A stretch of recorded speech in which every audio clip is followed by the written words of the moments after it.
அதாவது 4ஆம் தேதி ரிசல்ட் வந்த உடனே 5ஆம் தேதியே பிளவு வந்து விட்டதுன்னு சி.வி. சண்முகம் அவர்கள் பேசியிருக்காரு. அப்ப ஏன் 13ஆம் தேதி வரைக்கும் வெளில தெரியாம இருந்தது? பிர்லா சிமெண்ட் ஒயிட் புட்டி போட்டு அடைச்சு வச்சிருந்தீங்களா?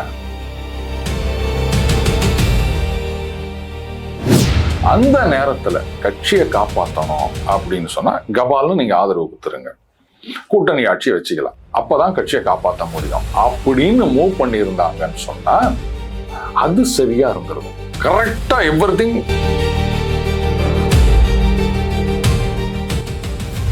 ஒவ்வொரு மாவட்டத்திலயும் அந்த மாவட்டத்தினுடைய முகமாக எப்படி அடுத்ததுல கொண்டு வர முடியுமா? இவர் என்ன ஜெயலலிதாவா எம்ஜிஆரா அப்படின்னு சொல்லி ஒரு கேள்வி வருது. நல்ல கேள்விதான்.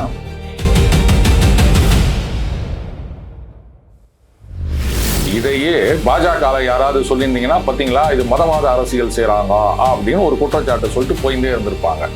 ஆனா திருமாவர்களே இது சொல்றாரு அப்படின்னா இதுக்கு நீங்க என்னன்னு பதில் சொல்லுவீங்க?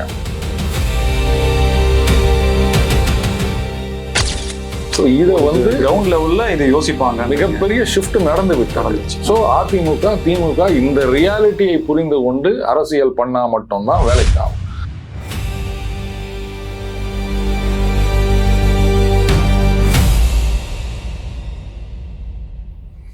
ஸ்பெக்ட்ரம் தமிழ் நேயர்களுக்கு வணக்கம். நம்மோடு அரசியல் விமர்சகர் டெய்லி பஞ்ச் அருண் இருக்கிறார். பேசலாம் சார். வணக்கம். வணக்கம் ராம்ஸ்.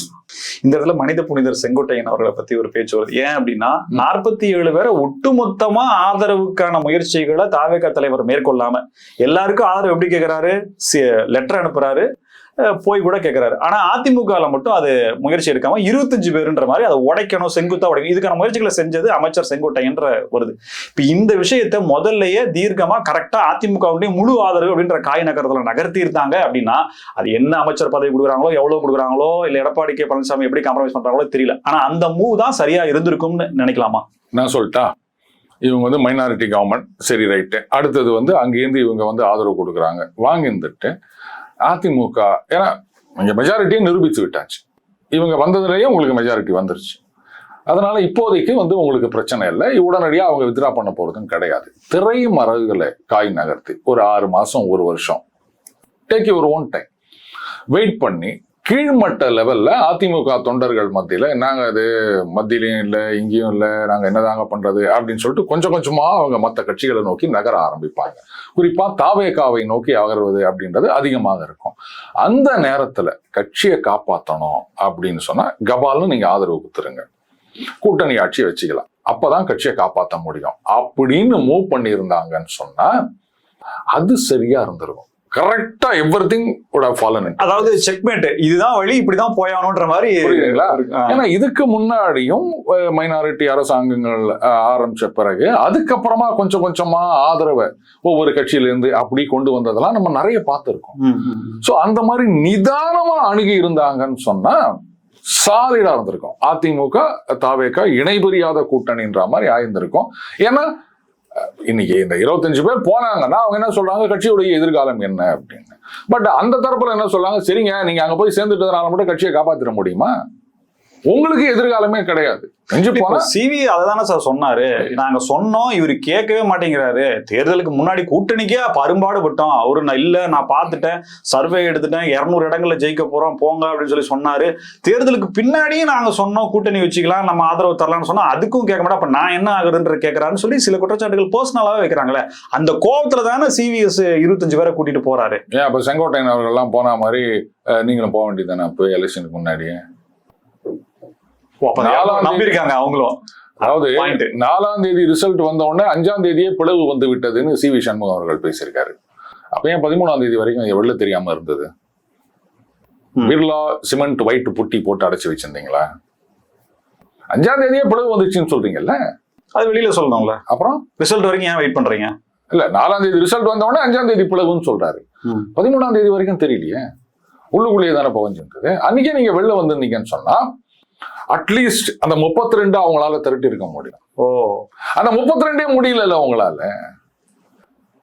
அடுத்தது வந்து அவர் நிலைமை என்ன ஆகுது, இவர் நிலைமை என்ன ஆகுதுன்னு கட்சி நிலை ஆகுது அப்படின்னு சொன்னா இப்ப நீங்க 25 பேர் அங்க போயிட்டீங்க. சரி எடப்பாடியும் லெட்டர் வித்ரா பண்ணிக்கிறாரு, நீங்க அங்கேயே இருங்கப்பா, எங்க இருந்தாலும் வாழ்கன்னு முடிவு பண்ணிக்கிறாரு கூட வச்சுப்போம். இல்ல நீங்க அதிமுகன்னு சொல்லிக்கங்க, நான் அவங்க மேல எந்த நடவடிக்கையும் எடுக்கல, நீங்க சப்போர்ட் பண்ணிக்கங்க அப்படின்னு சொல்றாரு கூட வச்சுக்கோங்களேன். இந்த 25 பேரால கட்சியை காப்பாத்திட முடியுமா? எந்த கட்சியை சொல்றீங்க? தாவேக்காவை? அதிமுகவை காப்பாற்ற கெட்ட பேர் தான் இனிமே. அதுக்கப்புறம் இவங்களுடைய அரசியல் வாழ்க்கை அப்படின்றதும் வந்து இந்த அடுத்த சட்டமன்ற தேர்தல் வரைக்கும் தான். ஆமா, இந்த 5 வருடங்கள் அவருக்கு உண்டான மரியாதை கிடைக்கும், அவ்வளவுதான். அதுலயும் வந்து பாதியிலேயே ரைட்டு நீங்க சரியில்லை, நீங்க பழைய மாதிரியே வந்து ஊழல் ஆட்சியாக இருக்கின்றீர்கள் அப்படின்னு தூக்கி போட்டு வேற யாராவது கொண்டு வந்தா என்ன பண்ணுவீங்க நீங்க? சோ இருக்கிற வரைக்கும் நம்ம பதவியை அனுபவித்துக் கொள்ளலாம், அதுக்கு மட்டும்தான் யூஸ் ஆகுமே தவிர அதுக்கு மேல ஒன்னுத்துக்கும் இது பிரயோஜனம் கிடையாது. இப்ப அதுவும் இல்லாம போயிடுச்சு. ஒரு பக்கம் மட்டுமே பாக்குறோமா அப்படின்ற மாதிரி. என்னன்னா, அதிமுகல இருந்து வெளியே போனவங்கல்ல அதிகப்படியான எண்ணிக்கை இருக்கு. அதிமுக 3வது இடத்துல இருக்கு. அதிமுக இருந்து வெளியே போனவங்களுடைய எண்ணிக்கை அதிகமா இருக்கு. எப்படி அதிமுக அடுத்த ஆட்சிக்கு வரும்? எல்லாரையுமே இப்படியே குற்றம் சொல்லி வெளியே அனுப்பிச்சுட்டே இருந்தாங்க.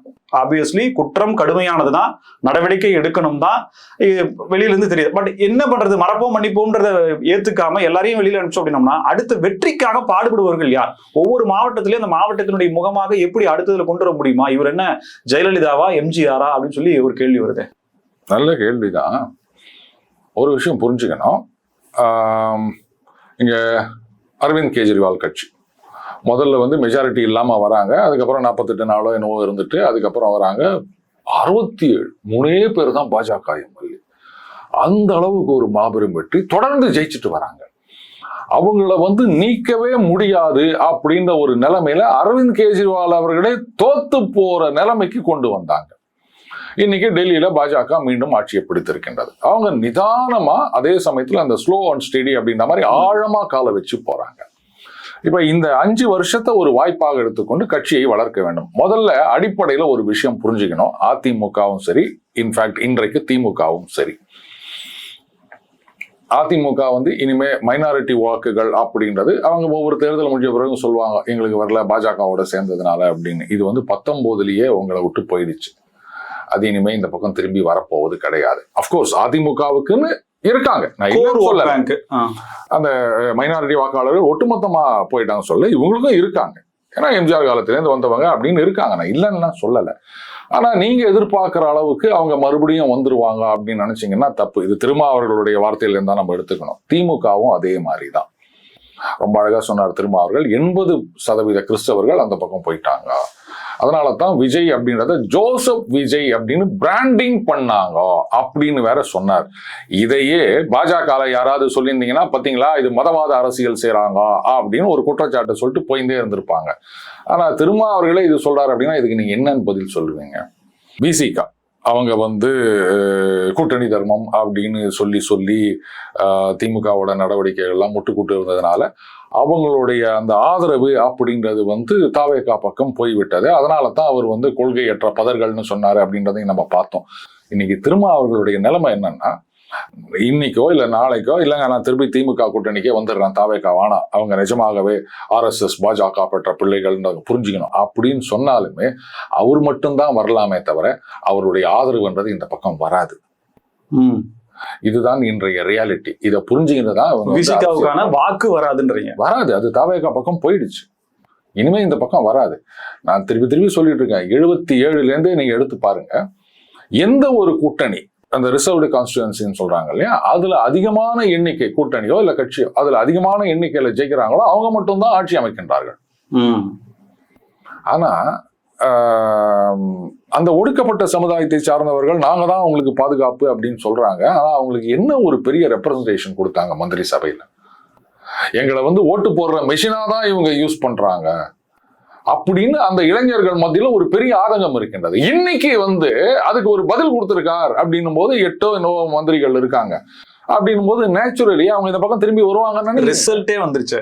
நீங்க முயற்சி தான் எடுக்கிறீங்க, ஆன்சரே சொல்லிட்டாரு. அவரு வந்து இந்த மாதிரி ஒரு ரெப்ரசன்டேஷன் கொடுத்திருக்காரு, முக்கியமான பதவிகள் எல்லாம் கொடுத்திருக்காரு. நீங்க ஏதாவது ட்ரை பண்ணீங்களா? அவர் வந்து எங்க துணை முதலமைச்சர் கூட்டணி ஆட்சி அப்படின்னாலும் எம்எல்ஏ எலெக்ஷன்ல நிக்கிறதையே நீங்க தடுத்துட்டீங்கல்ல. அப்புறம் நீங்க சமூக நீதி பேசினா நாங்க ஏத்துக்க முடியுமா? இத வந்து கிரவுண்ட் லெவல்ல இதை யோசிப்பாங்க. மிகப்பெரிய ஷிஃப்ட் நடந்து விட்டது. சோ அதிமுக திமுக இந்த ரியாலிட்டியை புரிந்து கொண்டு அரசியல் பண்ணா மட்டும்தான் வேலைக்கு ஆகும். அண்ட் திமுக இதை நிச்சயமா புரிஞ்சுக்க மாட்டாங்க. அவங்க மறுபடியும் அப்படிலாம் இல்லை அப்படின்னு நாங்க அதையே தான் பண்ணுவோம் அப்படின்னு ஃபாலோ பண்ணிட்டு இருக்காங்க. முறை தோற்றிருக்கிறோம், மீண்டும் அவ்வளவுதான். ஸோ அதிமுக அவங்க வந்து ரைட், இந்த 5 வருஷத்தை ஒரு நல்ல ஆப்பர்ச்சுனிட்டி, அட்லீஸ்ட் இந்த 3 வருஷம் ஆப்பர்ச்சுனிட்டியா எடுத்துக்கிட்டு கட்சியை பலப்படுத்த வேண்டும், நிர்வாகிகளை போடணும், இளைஞர்களை போடணும். எப்பா என்னப்பா நீ வந்து இவ்வளவு நாளா மாவட்ட செயலாளர்களா உன் பிள்ளையே வந்து கட்சியில எஃபெக்டிவா இருக்க மாட்டேங்கிறானே, அதெல்லாம் என்ன பண்ண வேணாமா அப்படின்றத கொண்டு வந்து, அடுத்தது இந்த நேரத்துல பாஜகவுடன் உறவை முறித்து கொண்டு விட்டு நாங்கள் போறோம் அப்படின்னா, இதுக்கு நான் ஏற்கனவே சொன்னேன், நீங்க எதிர்பார்த்த ஓட்டு வங்கின்றது 19லயே அவங்கள விட்டு போயிடுச்சு. பாஜக வந்ததுனால அது போயிடுச்சுன்னு நினைச்சுன்னு அவங்களோட சேர்ந்தா போயிடுச்சு, திரும்பி அதை அவங்கள துரத்தி விட்டா வந்துடும் அப்படின்லாம் நினைச்சிருந்தீங்கன்னா அது வேலைக்காகாது. திரும்ப அவர்களே அதை தெரிஞ்சுதான் அங்க போய் சேர்ந்து நிற்கிறாரு. அதனால ஒட்டுமொத்தமா எல்லாருக்குமான அரசியலை நீங்க பண்ணணும், அப்ப எல்லாம் தானா வருவாங்க. நீங்க அதை விட்டுட்டு வந்து இல்ல இப்படி அப்படின்னு ஒவ்வொரு இதுக்காக பண்ணிட்டு இருந்தீங்கன்னா வேலைக்கு ஆகாது. இது கட்சியை பலப்படுவதற்கு நல்ல ஒரு முயற்சி. அந்த பாஜக விட்டு போனோம் அப்படின்னு நினைச்சாங்கன்னா அது ஒன்றும் தப்பு. மிக நன்றி சார், பல்வேறு தகவல்களுக்கு நன்றி. நன்றி ராம்ஸ். மீண்டும் சந்திப்போம். இணைந்திருங்கள் ஸ்பெக்ட்ரம் தமிழோட. நன்றி நேயர்களே.